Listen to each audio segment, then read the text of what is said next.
दोस्तों नमस्कार। मैं मुकेश उदैनिया सीधे बोल में आप सभी का स्वागत करता हूं और गोवर्धन पर्व पर आप सभी को शुभकामनाएं देता हूं। दोस्तों,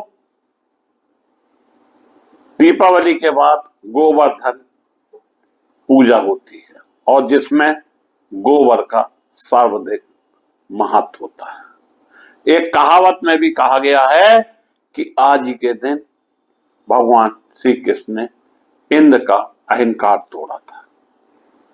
इतना ही नहीं, गोधन, गजधन, बाजधन और रतन धन खान, जब आवे संतोष जन, सब धन दूर समान। व्यक्ति के जीवन में गाय, घोड़ा, हाथी, हीरे, जवाहरात सब कुछ होते हैं और अगर उसे संतोष नहीं है तो सारे धन बेकार हो जाते हैं। दोस्तों, भारत की संस्कृति में प्रत्येक पर्व केवल आनंद या उत्सव का प्रतीक नहीं होता है, बल्कि उसमें जीवन के गुण, संदेश, लोक परंपराओं और प्राकृतिक संतुलन की झलक समाहित होती है। ऐसा ही एक अत्यंत पवित्र, लोकप्रिय और आध्यात्मिक पर्व है गोवर्धन पर्व, जिसे अन्नकूट या गोवर्धन पूजा के नाम से भी जाना जाता है। यह पर्व दीपावली के अगले दिन कार्तिक शुक्ल प्रतिपदा को मनाया जाता है। इस दिन भगवान श्री कृष्ण द्वारा गोवर्धन पर्वत को उठाकर इंद्र के अहंकार का दमन करने और ब्रजवासियों को वर्षा से बचाने की दिव्य लीला का स्मरण किया जाता है।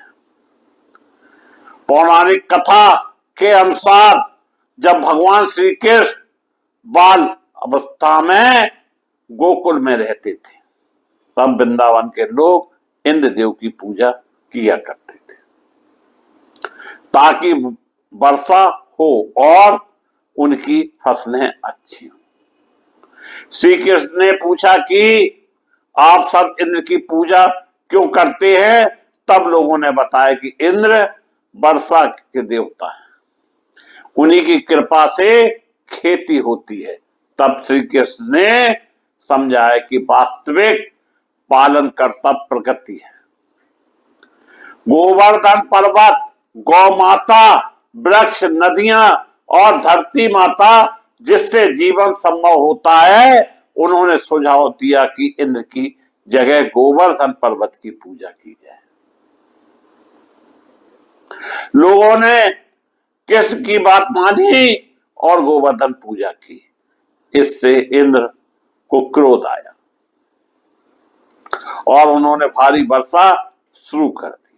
तब श्री कृष्ण ने अपनी कनिष्ठ अंगुली, छोटी उंगली पर पूरे गोवर्धन पर्वत को उठा लिया और सभी गोकुलवासी, गौएं और पशु उस पर्वत के नीचे आश्रय लेने लगे। 7 दिन तक निरंतर वर्षा हुई, परंतु किसी का कुछ भी नुकसान नहीं हुआ। अंत में इंद्र को अपनी भूल का एहसास हुआ, उन्होंने श्री कृष्ण से क्षमा मांगी। तभी से यह पर्व अहंकार के दमन और प्रगति संरक्षण और भक्ति की विजय का प्रतीक बन गया है। दोस्तों, गोवर्धन पूजा में प्रातः स्नान करके घर के आंगन या मंदिर में गोवर्धन पर्वत का प्रतीक बनाया जाता है और इसे गाय के गोबर से निर्मित किया जाता है, जो भारतीय ग्रामीण संस्कृति में पवित्र और पर्यावरण हितैषी माना गया है। पर्वत के आकार का गोबर का ढेर बनाकर उसमें वृक्ष, पशु, मनुष्य और भगवान श्री कृष्ण की मूर्तियां बनाई जाती हैं। उनके चारों ओर दीपक जलाए जाते हैं और अन्नकूट का भोग लगाया जाता है। अन्नकूट में चावल, दाल, कढ़ी, पूरी, मिठाई, सब्जियां आदि 56 प्रकार के व्यंजन तैयार किए जाते हैं, जिससे भगवान को अर्पित किया जाता है। पूजा के बाद यह प्रसाद सब में बांटा जाता है। गायों की विशेष पूजा की जाती है, उनके सींगों पर रंग लगाया जाता है, गले में फूलों की माला डाली जाती है, उनका परिक्रमा कर आशीर्वाद लिया जाता है। कई स्थानों पर गोवर्धन परिक्रमा का आयोजन होता है, जिसमें भक्त नंगे पांव लगभग 21 किलोमीटर की गोवर्धन परिक्रमा करते हैं। गोवर्धन पर्व हमें यह सिखाता है कि मनुष्य का जीवन प्रकृति के बिना अधूरा है, फिर भी लोग प्रकृति के साथ खिलवाड़ कर रहे हैं। प्रकृति हमारी माता है, जो हमें अन्न, जल, वायु और ऊर्जा प्रदान करती है। श्री कृष्ण की यह लीला हमें बताती है कि जब हम प्रकृति का सम्मान करते हैं तो ईश्वर की कृपा स्वतः प्राप्त होती है। यह पर्व गौ संरक्षण और कृषि संस्कृति के प्रति श्रद्धा का प्रतीक माना जाता है। भारत जैसे कृषि प्रधान देश में यह पर्व किसानों के लिए विशेष महत्व रखता है। गोवर्धन पूजा में गाय को माता का दर्जा दिया जाता है, क्योंकि यह मानव जीवन के लिए उपयोगी और पोषण का स्रोत है। सामाजिक दृष्टि यह पर्व एकता, सहयोग और सामूहिकता का संदेश देता है। गांव में सभी लोग मिलकर पूजा करते हैं, अन्नकूट बनाते हैं और प्रसाद का वितरण करते हैं। इससे समाज में भाईचारा और समानता की भावना प्रबल होती है। आज जब पूरी दुनिया पर्यावरण संकट से जूझ रही है, तब गोवर्धन पर्व का संदेश और भी प्रासंगिक हो जाता है। यह पर्व हमें सिखाता है कि प्रकृति की पूजा केवल धार्मिक कर्तव्य नहीं, बल्कि जीवन रक्षा का उपाय है। गोवर्धन पर्वत, गौ माता और गोबर का पूजन, ये सब इको फ्रेंडली जीवन शैली के प्रतीक है।